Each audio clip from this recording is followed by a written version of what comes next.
तुम्हारे दर्शन की बेला ये मौसम रास रचाने। मैं जब ये लठ भारती, ये रिंग मास्टर, देवदात और इस तरीके के जो कुर्सियों पे बैठ बैठ के धक्के देने वाले और इन सब लोगों को देखता हूँ और इनके कार्यकलापों को देखता हूँ तो मुझे हैरानी होती है कि ऐसा इनको क्या मिलता है जिसके लिए अपने इतने महान सदगुरु को भी बेचने में शर्म नहीं करते। क्या मिल जाता है इनको ऐसा? पैसे? क्या करोगे रे ऐसे पैसे का? अपने सदगुरु को बेच के उस पैसे को तुम कैसे भोगोगे?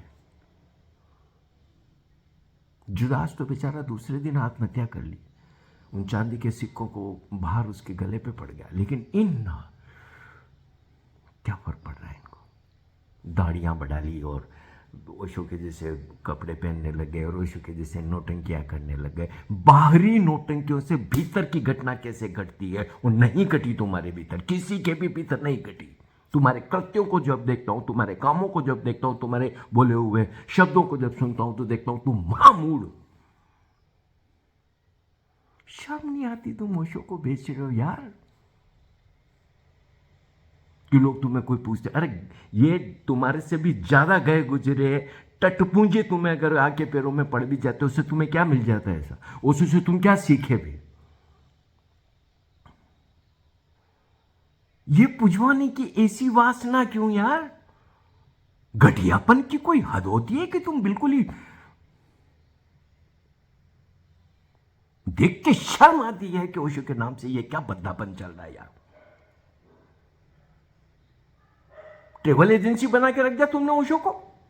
हाँ जी बैंकॉक चलो जी, वहां चलो जी, नाव घुमाएंगे, करवा लो तुम यार। तुम क्या करोगे? इसको गिरते गिरते तुम कहां तक जाओगे?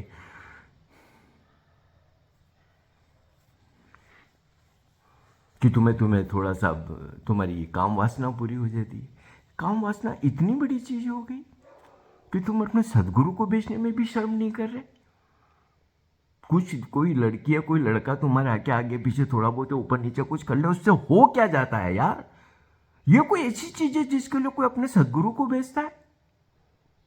सदगुरु के संदेश को का मर्डर करता है। अब ओशो ने अपने आप को अतीत से पूरी तरीके से अलग किया। अनेकों बार कहा कि भैया मैं अपने अतीत से, मैं एक नई शुरुआत हूं। जो भी मानव के अतीत में हुआ उसके बहुत सारे दुख मानवता भोग चुकी है, अब मैं उसको एक तरफ करता हूं। वो नए मनुष्य की बात करते,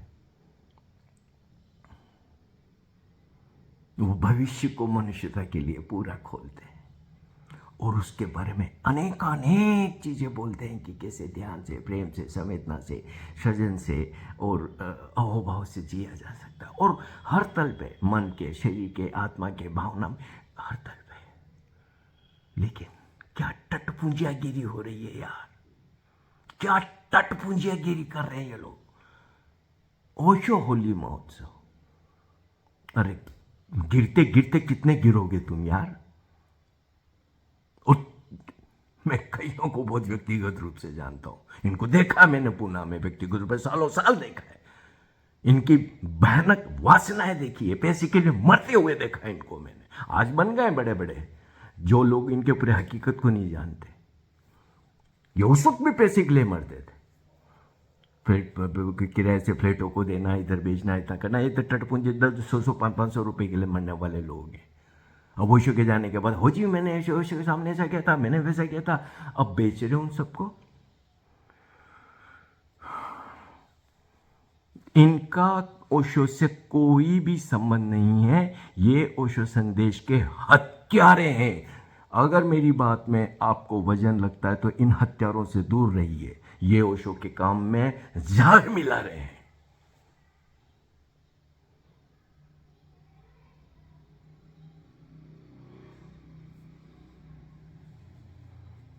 खुद पे ध्यान किए नहीं, तुम खुद को इसी थेरेपी से गुजरे नहीं, खुद को ये अपने पे, अगर काम क्या होता तो दिखता, कुछ रूपांतरण करता, कुछ भीतर से दिखता। तो फिर ये बाहरी लबादे पहनने की जरूरत नहीं पड़ती। ये बाहरी लबादे पहनने पड़ रहे हैं क्योंकि भीतर कुछ नहीं घटा। भीतर तो कंगाल के कंगाल रह गए। अब ऊपर से रंग रोगन करके देव जी बन रहे हो जी, वो सिस्टम शर्म नहीं आती रे? तू कभी अपने आप का 10 सेकंड के लिए तेरा क्लिप देख यार, डूब मर तू यार, डूब मर।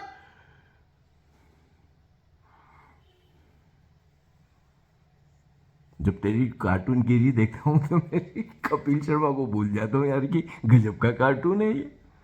और ये सारे कार्टून है। कुर्सियों पे बैठ जाते हैं और इधर एक औरत को बिठाया, उधर एक औरत को बिठाया और किसी के सिर पे धक्का मार रहे हैं, उनको हो जाए क्या कर दिया रोशो का तुम लोगों ने, हम लोगों के देखते देखते यार।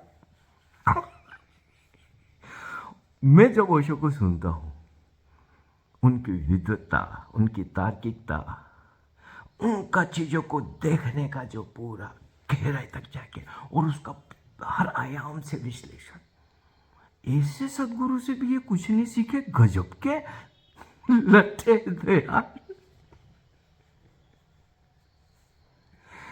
अरे भाई, अरे भाई, अरे भाई, मैं जब इनके कारनामे देखता हूं तो मैं जुदास को तो प्रणाम कर पाता हूं। बेचारा वो भला व्यक्ति रहा होगा कि एक दिन भी नहीं जी पाए, तो राक्षस मोटे से मोटे हो रहे क्या क्या करते जा रहे हैं, इनको कोई फर्क नहीं पड़ रहा।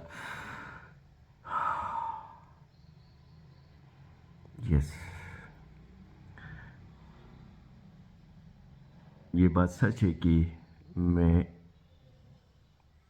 एक ओशो के साथ काम करने वाली महिला मुझे कहती थी, और एक से अधिक बार कहा कि ओशो उसको कहते थे दुनिया भर के इडियट मेरे ही पास इकट्ठे हुए हैं क्या।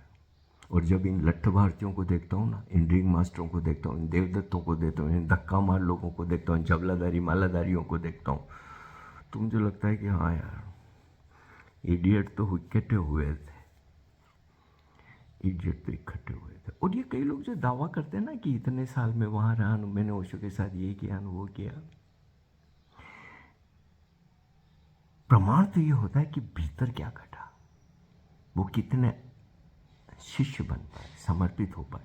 और ऐसे हुए, ऐसे बहुत है। मैं एक लंबी लिस्ट बना सकता हूँ, लंबी लिस्ट के लाखों ओशो के से प्यारे शिष्य जो पूरी तरीके से सदगुरु को समर्पित है, उनके संदेश को पूरी तरीके से जहाँ तक हो सके, जैसे भी हो सकते, वो उसी की तरीके से जिंदा रख रहे हैं, जी रहे ओशो के संदेश को। लेकिन ये थोड़े से जो टटपूंजी है ना, उनकी बात तो करनी पड़ेगी भाई। तो